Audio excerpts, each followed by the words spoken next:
Hello students, आज हम पढ़ेंगे chapter timeline and sources of history के इंपॉर्टेंट क्वेश्चंस। तो सबसे पहले स्टार्ट करते हैं टाइमलाइन। टाइमलाइन क्या होता है? Basically it is a tool that shows the sequence of events के जो सीक्वेंस होता है उसको शो करता है। ठीक है, मैंने आपको पढ़ाया था कैसे ये पृथ्वी है, पृथ्वी पहले कैसे बर्फ़ की थी, उसके बाद ये और मेल्टेड हुई, फिर उसके बाद कैसे क्या हुआ ये मैंने आपको बताया था। तो अभी शॉर्ट में जानते हैं क्या होता है। Events in the history in chronological order helping us understand the flow of time. Time के फ्लो को बताती है कि इस समय पे ये हुआ, इस समय पे ये हुआ, इस समय पे ये हुआ। अभी आप आज़ादी के टाइम का भी पढ़ते होगे, है कि नहीं, और एंशिएंट हिस्ट्री भी पढ़ते होगे, तो वैसे ही चलता है। ये एक टाइम लाइन होती है। ठीक है बेटा। हिस्ट्री क्या होता है? History is the study of past events, people and cultures that help us understand how the present world came to be. अभी प्रेजेंट वर्ल्ड कैसा है, ये सब हिस्ट्री से पता चलता है हमको। हिस्ट्री क्या होता है? एक स्टडी होती है जो कि हम पास्ट बीते हुई चीज़ों को, इवेंट्स को देखते हैं, कंपेयर करते हैं कि आज हमारा देश कैसा है, आज हम लोग कैसे हैं। इस चीज़ को आज के टाइम पे कंपेयर करना, पिछली चीज़ों को आज के टाइम पे कंपेयर करना। ठीक है, आगे चलते हैं। BCE एंड CE, इनका मतलब क्या होता है पहले तो आप ये बताओ, क्योंकि मैंने आपको बताया है। ठीक है, BCE stands for the before common era and CE stands for the common era. They are used to measure time before and after birth of Jesus Christ, replacing the terms BC and AD। ये मैंने आपको पढ़ाया था, जो Jesus थे उनके जन्म से पहले का टाइम और उनके बाद का टाइम। चलिए आप बताइए अब मुझे। डिफाइन AD एंड BC, ये भी ईजी है। BC क्या है? बिफोर क्राइस्ट, एंड AD है anno Domini. Okay, these are use to denote years before and after birth of Jesus Christ. देखिए उनके जन्म से पहले और बाद का ही है। ठीक है, अब ये मैंने आपको अच्छे से पढ़ाया है, अब आप मुझे बताएंगे कि ये कैसे क्या है। ठीक है, एग्जाम्पल ही दे दिया करो, मुझे समझ आ जाएगा कि आपको समझ आ रहा है, और क्लियर भी लिख दिया करिए कि आपको आ गया अच्छे से समझ। Next is decade. डिकेड कितने साल का होता है? 10।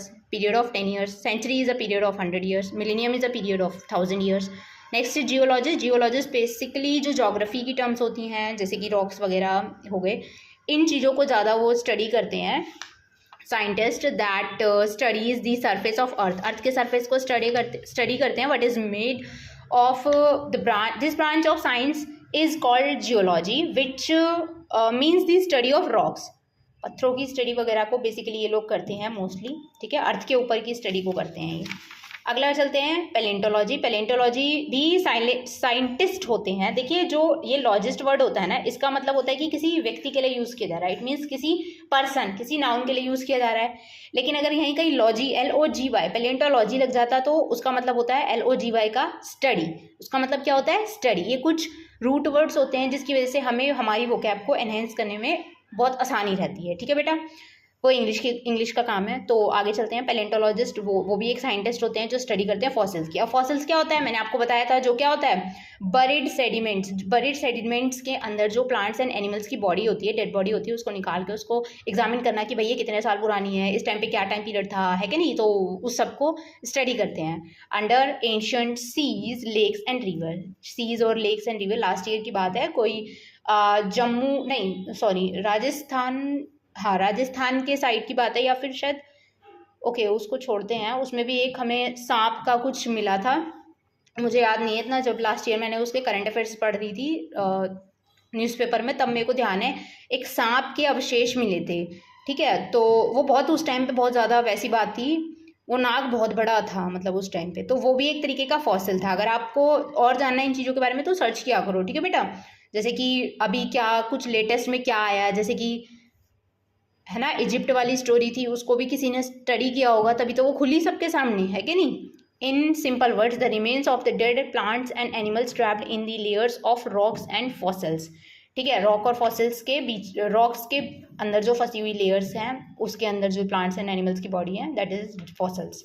Next is archaeologist. आर्कियोलॉजिस्ट क्या होते हैं? ये भी इंसान ही होते हैं। Someone who studies the human past by digging up. देखिए ह्यूमन के पास्ट, इन पृथ्वी का पास्ट अलग है, ह्यूमंस का पास्ट अलग है, तो ये मिलके स्टडी करते हैं। ठीक है, ये मिलके स्टडी करते हैं ह्यूमन के पास्ट की, कि ह्यूमन का पास्ट कैसा था, आदि मानव का जीवन कैसा था, कैसे उसने आग का आविष्कार किया, कैसे उसको अकल आई कि कपड़े पहनने चाहिए, कैसे उसको समझ आया कि खाने को पका के खाएंगे तो और अलग टेस्ट आएगा, है कि नहीं।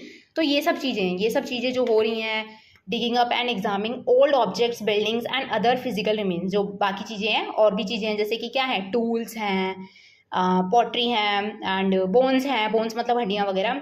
तो इनको अंडरस्टैंड करना एंशिएंट पीपल का उनके कल्चर के साथ कि पहले के लोग कैसे थे, उनका जीवन कैसा था, कितना कठिन था, कितना आसान था, ये सब जानना। अगला इज एंथ्रोपोलॉजिस्ट। एंथ्रोपोलॉजिस्ट होता है कि क्या होता है कि इसके अंदर ना ह्यूमन के नेचर को समझा जाता है कि भाई सबका, देखो सबका नेचर अलग होता है कि नहीं। हमारी सोसाइटी के अंदर अच्छे भी लोग हैं, बुरे भी लोग हैं, और थोड़े ठीक ठाक भी लोग हैं जो दूसरों के सामने बुरा नहीं बनना चाहते, ठीक है बेटा। तो इन सब की स्टडी को, जो मानवता की स्टडी होती है उसको बोलते हैं एंथ्रोपोलॉजिस्ट, जो इसकी स्टडी को करते हैं। बाकी ये एंथ्रोपोलॉजी है, वो स्टडी हो गई ऑफ ह्यूमन नेचर। बाकी ये होता है scientist engage in the practice of anthropology, they study aspects of humans with in the past and present society. Past और प्रेजेंट सोसाइटी के मतलब चीज़ों को समझते हैं, ह्यूमन नेचर को। Next is ice age. Ice age तो मैंने आपको बताया था जहाँ पे हमारी अर्थ जो थी वो एकदम फ्रीज हो रखी थी, ठीक है। A period when earth was covered with ice, ice से थी। What are the sources of history, history के सोर्सेज क्या हैं? It includes artifacts, written records, oral traditions and scientific studies. देखिए ये वाला क्वेश्चन भी पढ़ लेना आप, ठीक है। बेसिकली ये भी इजी था चैप्टर। इसके बाद हम नेक्स्ट चैप्टर करेंगे, ओके, मूव ऑन करेंगे नेक्स्ट चैप्टर पे। तब तक आप अपने नोट्स को पढ़िए, दोबारा पढ़िए, एनसीईआरटी को रीड करिए, ओके। तो तब तक पढ़ाई करो, ओके बेटा।